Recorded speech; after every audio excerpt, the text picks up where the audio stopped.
మన ఇంట్లో ఇలాంటి చిల్లుల గిన్నె ఉన్నప్పుడు దాని కింద ఒక ప్లేట్ని పెట్టేసి బియ్యంలో పురుగు కానీ లేదా సన్న ఇసుక లాంటిది ఏదైనా ఉన్నా సరేనండి, మనము ఇలా జల్లెడ పెట్టేసామనుకోండి, దాంట్లో ఉండే సన్న ఇసుక కానీ పురుగు అనేది ఇలా కిందికి వచ్చేస్తుంది.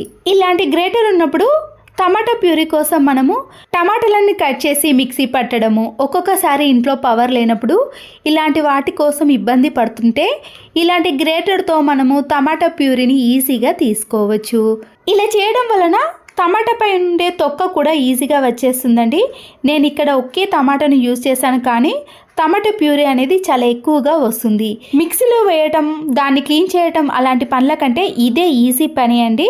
ఇలాంటి నెట్టెడ్ జాలీలు మనము కూరగాయలు కానీ ఫ్రూట్స్ తీసుకున్నప్పుడు వస్తుంది కదండి, దాన్ని పడేయకుండా సబ్బు ముక్కలు అనేవి ఇలా ఒక్కొక్కసారి మిగిలిపోతాయి కదండి, వాటన్నిటిని కూడా ఈ నెట్టెడ్ జాలీలో వేసి గట్టిగా ముడివేయండి. ఈ నెట్టెడ్ జాలీని మనము ఇలా వాష్ బేసిన్ కాడ కానీ బాత్రూంలో పెట్టేసామనుకోండి, ఫేస్ వాష్కి కానీ హ్యాండ్ వాష్కి చాలా బాగా యూజ్ చేసుకోవచ్చు.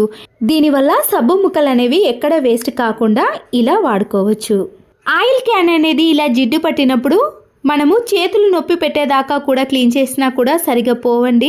ఆయిల్ క్యాన్ని క్లీన్ చేసిన వెంటనే మన ఇంట్లో చాలా మాస్కులు ఉంటాయి కదండి, దాంట్లో ఒక మాస్క్ని తీసుకొని ఇలా వీడియోలో చూపించిన మాదిరిగా సీజర్తో పైన అలాగే కింద రెండు వైపులా కూడా కట్ చేసుకోవాలి. ఇలా ఓపెన్ ఉంటుంది కాబట్టి మనము ఆయిల్ క్యాన్ బాటిల్కి కానీ ఇలాంటి ఆయిల్ క్యాన్స్కి మనము ఈ మాస్క్ను వేసామనుకోండి, ఆయిల్ ఎప్పుడైనా లీక్ అయినా కూడా ఈ మాస్క్ అనేది పీల్ చేసుకుంటుంది కాబట్టి అంత జిడ్డు అనేది ఎక్కువగా ఉండదండి. క్లీన్ చేసేటప్పుడు కూడా మనకి ఈ పని అనేది చాలా సులువుగా అయిపోతుంది. కావాలంటే మీరు కింద కూడా వేసుకోవచ్చండి. ఒకవైపు మాత్రమే కట్ చేసి ఇలా కింది వైపున కూడా వేసుకున్నాం అనుకోండి, ఆయిల్ క్యాన్కి జిడ్డు అనేది అస్సలకే పట్టదు. పిల్లలు బుక్కులో కానీ థర్మకోల్ షీట్ పైన ఇలాంటి కలర్స్ వేశారనుకోండి, ఆ బ్రష్ని మళ్ళీ కింద పెట్టేశారనుకోండి, కలర్ అనేది కింద కూడా అంటుకుంటుంది. బట్టల క్లిప్ మధ్యలో పెట్టేశామనుకోండి, కలర్ అనేవి ఎక్కడ అంటుకోకుండా నీట్గా ఉంటాయి. ఎక్స్టెన్షన్ బాక్స్ వైర్ని మనము ఇలా రౌండ్గా చుట్టేసిన తర్వాత ప్లగ్ని అలాగే ఉంచేస్తాం కదండి, ఈ ప్లగ్ను ఈ హోల్స్లో పెట్టేసామనుకోండి, పిల్లలు తీసినా కానీ బయటకి రాకుండా ఇలా నీట్గా ఉంటుంది.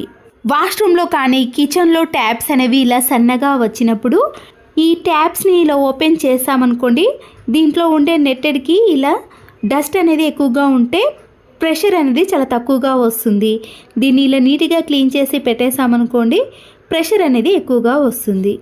ఇయర్ ఫోన్ వైర్స్ అనేవి ఇలా చిక్కుబడిపోకుండా ఉండాలంటే బట్టల క్లిప్ ఉంటుంది కదండి, ఈ బట్టల క్లిప్ మధ్యలో నుంచి ఇలా వైరును చుట్టేసి చివరి భాగాన్ని కూడా ఈ మధ్యలో పెట్టేసామనుకోండి, వైర్ అనేది చిక్కుబడిపోకుండా ఇలా నీట్గా ఉంటుంది. మనము హ్యాండ్ బ్యాగ్లో కానీ లేదా ఎక్కడికైనా బయటకు వెళ్ళినప్పుడు కూడా ఇలా ఈజీగా తీసుకొని వెళ్ళవచ్చు. నిమ్మ తొక్కలతో గోళ్ళను ఒక 30 సెకండ్ పాటు రుద్దిన తర్వాత ఏదైనా ఒక పొడి క్లాత్తో కానీ వాటర్తో క్లీన్ చేసుకున్నామనుకోండి, గోళ్ళు అనేవి అందంగాను పుచ్చిపోకుండాను ఉంటాయి. పెన్ రిఫిల్ అనేది సరిగా రాయనప్పుడు లేదా మధ్య మధ్యలో స్ట్రక్ అవుతుంటుంది కదా, అలాంటప్పుడు ఒక స్టీల్ ప్లేట్ మీద కొంచెం వేడి పుట్టేటట్లు రుద్దాలి. ఇలా రుద్దిన తర్వాత మీరు పేపర్ పైన రాసి చూడండి, ఎక్కడ స్ట్రక్ అవ్వకుండా ఇలా నీట్గా మళ్ళీ థిక్గా పెన్ అనేది రాస్తుంది. లేకపోతే కొంచెం వేడి చేసి విదిలించి అప్పుడు పేపర్ మీద రాసినా కూడా రాస్తుంది. హ్యాండ్ బ్యాగ్ జిప్స్ కానీ లేదా స్కూల్ బ్యాగ్స్ ఉంటాయి కదండి, ఆ జిప్స్ అనేవి ఇలా స్ట్రక్ అవుతున్నప్పుడు కానీ గట్టిగా రాకపోతే మనం ఫేస్కు వాడే పౌడర్ ఉంటుంది కదండి, ఈ జిప్ పైన కొద్దిగా అప్లై చేసి ఆ తర్వాత మనం జిప్ని ఒక 2-3 టైమ్స్ ఇలా పెట్టేసామనుకోండి, అప్పుడు జిప్స్ అనేవి స్మూత్గా పనిచేస్తాయి.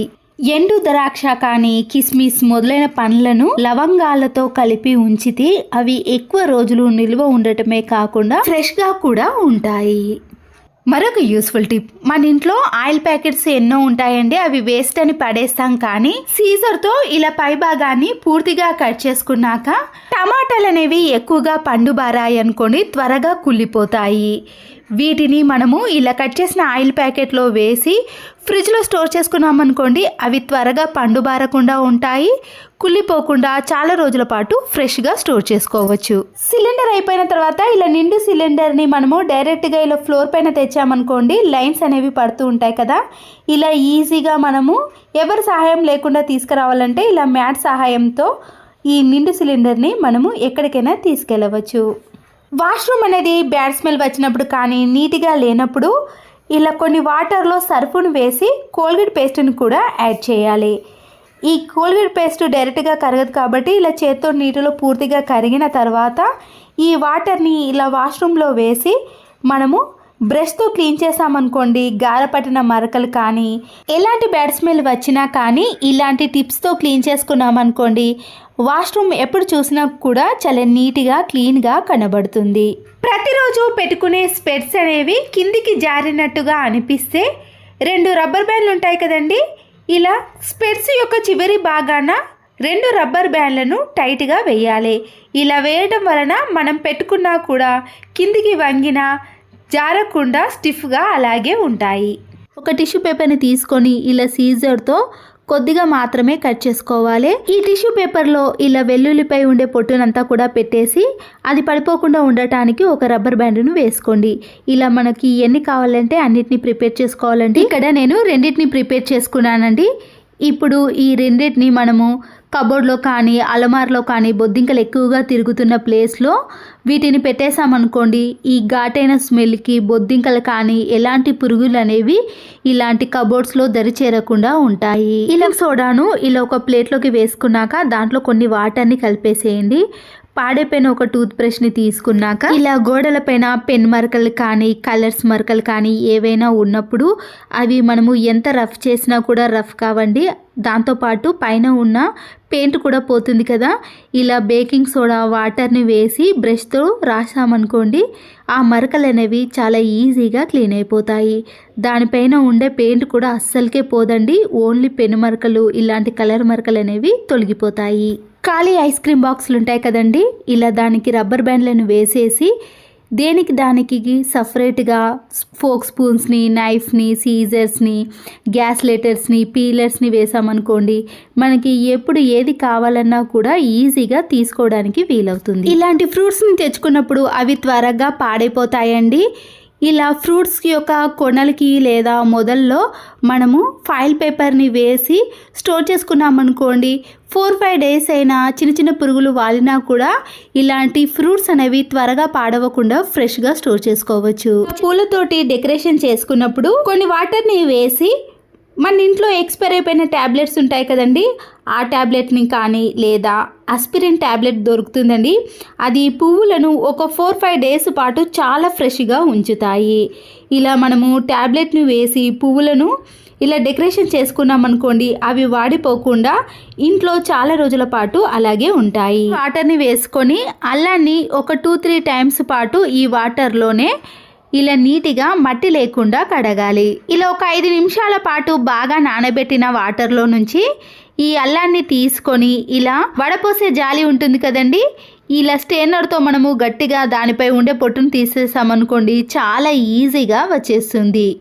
ఇంట్లోకి అల్లం వెల్లుల్లి పేస్ట్ని రుబ్బుకునేటప్పుడు ఇలా ఎన్ని కేజీలైనా అల్లంపై ఉండే పొట్టును తీయాలంటే ఈ టిప్తో మనము చాలా ఈజీగా తీసేయచ్చు. ఈ జాలితో తీసామనుకోండి పొట్టు మాత్రమే వస్తుందండి, అల్లం అనేది చాలా ఎక్కువగా అలాగే ఉండిపోతుంది.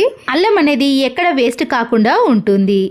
పెటికోట్స్ కానీ ఇలాంటి డ్రెస్ వేసుకునే ప్యాంటు యొక్క నాడలను మనము ఇలాంటి పిన్నిస్తో ఎక్కిస్తాం, కానీ ఒక్కొక్కసారి పిన్నిస్ అనేది లేనప్పుడు పెన్ సహాయంతో కూడా ఈజీగా ఎక్కించవచ్చు. పెన్ యొక్క మొదటి భాగం ఉంటుంది కదండి, ఇలా ఏ నాడనైతే ఎక్కిస్తున్నామో దాంట్లో నుంచి ఇలా పెన్నుని తీసేసామనుకోండి, ఆ తర్వాత గట్టిగా ఆ క్యాప్ని కూడా పెట్టేసేయాలి. ఇలా వీడియోలో చూపించిన మాదిరిగా చేసిన తర్వాత మనము ఈ హోల్లో నుంచి ఇలా పెన్నుని పెట్టేసి ఆ నాడను చాలా ఈజీగా ఎక్కించవచ్చు. పిన్నిస్తో అయితే మధ్యలో ఒక్కొక్కసారి ఆ పిన్నిస్ అనేది బయటికి వచ్చేస్తుంది, కానీ ఇలా పెన్తో తీసామనుకోండి ఎంతో సులువుగా చాలా తక్కువ టైంలో ఇలా నాడను ఎక్కించవచ్చు. ఇలా అయిపోయిన పెన్ను కూడా మనము ఈ విధంగా యూజ్ చేసుకోవచ్చు. బ్లౌజ్ ఉంటుంది కదండి, ఇలా బ్లౌజ్ని మనము ఎక్కువగా కానీ లూజ్గా కానీ అయినప్పుడు డబుల్ గమ్ టేపుని మనము ఇలా అతికించేసామనుకోండి, బ్లౌజ్ అనేది లూజ్ అయినప్పుడు జారకుండా అలాగే స్టిఫ్గా ఉంటుంది. ఇలా మనము చేత్తో స్టిచ్చింగ్ వేయాల్సిన పని కూడా లేదండి.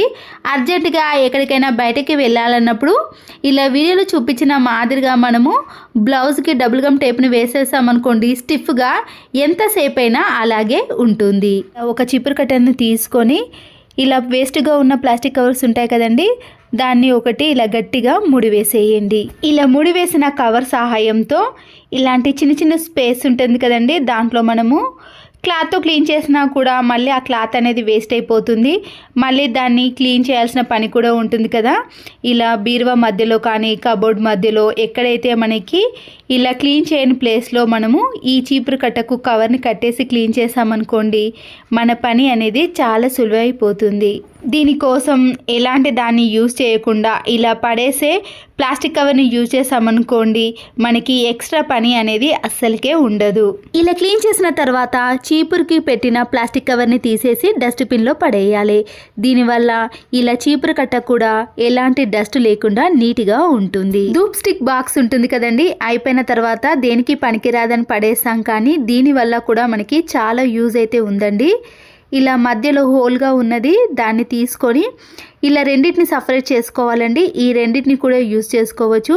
ఇలాంటి బాక్స్లో పిల్లలకి సంబంధించిన ఎరేజర్, పెన్సిల్ అలాంటి వాటిని అన్నిటిని కూడా ఇలా పెట్టేసుకోవచ్చు. హోల్స్ ఉన్న ఈ బాక్స్ని తీసుకొని ఇలా మధ్యలో చిన్న హోల్ ఉంది కదండి, దాన్ని డైరెక్ట్గా ఇలా మేకుకి తగిలించేసామనుకోండి, చాలా స్టిఫ్గా నీట్గా అలాగే ఉంటుంది, కింద అస్సలకే పడదండి. ప్రతిరోజు వాడే క్లిప్పులు కానీ, చైన్స్ కానీ, ఇయర్ రింగ్స్ కానీ లేదా ఏదైనా సరేనండి, ఇలా అన్నిటినీ కూడా మనము ఈ ధూప్ స్టిక్ బాక్స్కి పెట్టేసామనుకోండి, ఎన్నైనా పెట్టుకోవచ్చు. చాలా స్పేస్ కూడా ఉంటుందండి, తీసుకోవడం కూడా చాలా ఈజీగా ఉంటుంది. వాటర్ బాటిల్ క్యాప్స్ ఏవైనా తీసుకున్నాక గ్యాస్ స్టవ్ ఉంటుంది కదండి, మనము ఎప్పుడైనా గ్యాస్ స్టవ్ని క్లీన్ చేయడానికి, ఫ్లోర్ని క్లీన్ చేయడానికి, గ్యాస్ స్టవ్ని అటు ఇటు కదపడానికి ఈ క్యాప్స్ అనేవి చాలా బాగా యూజ్ అవుతాయి.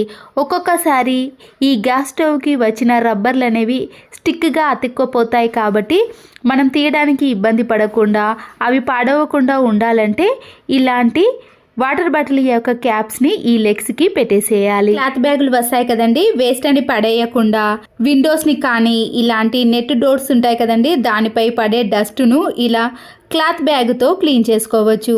దీనికోసం మన ఇంట్లో ఉండే ఏదైనా క్లాత్తో క్లీన్ చేయడం కంటే ఇలా వేస్ట్గా పడేసే వాటిని యూజ్ చేసుకున్నాం అనుకోండి, మన పని కూడా చాలా సులువైపోతుంది. ఇలా ఏదైనా లిక్విడ్ని వేసి స్లైడింగ్ డోర్ని కూడా ఈజీగా క్లీన్ చేసుకోవచ్చు. వైపర్ది కానీ మాప్ది స్టిక్ తీసుకొని ఇలా స్టీల్ స్క్రబ్బర్ని మనము రౌండ్గా చుట్టేసి విడిపోకుండా ఉండటానికి రబ్బర్ బ్యాండ్ని కానీ లేదా దీంతోటే ఇలా గట్టిగా ముడి వేసుకోవాలి. ఇలా పొడవైన స్టిక్ సహాయంతో మనము స్టూల్ని కానీ బెడ్ని కానీ ఎక్కకుండానే ఇలా ఫ్యాన్ పై ఉండే డస్ట్ను ఈజీగా క్లీన్ చేసుకోవచ్చు. చూసారు కదండి, దానికి ఉండే డస్ట్ అనేది కూడా ఇలా స్టీల్ స్క్రబ్బర్కి పూర్తిగా అంటుకొని వచ్చేస్తుంది. అప్పుడు మనము ఫ్యాన్ని క్లీన్ చేయడానికి ఎటువంటి సహాయం తీసుకోకుండానే ఇలా స్టిక్ సహాయంతో ఈజీగా క్లీన్ చేసుకోవచ్చు. చూసారు కదండి, ఒక్క స్టీల్ స్క్రబ్బర్ ఉంటే చాలు, మన ఇంట్లో ఉండే పనులన్నీ కూడా ఇలా చకచక చేసుకోవచ్చు. ఈ యూస్ఫుల్ వీడియో మీకు నచ్చినట్లయితే తప్పకుండా ఒక లైక్ చేసి మీ ఫ్రెండ్స్కి కానీ రిలేటివ్స్కి షేర్ చేయండి. మరో వీడియోతో మళ్ళీ కలుద్దాం. Thanks for watching.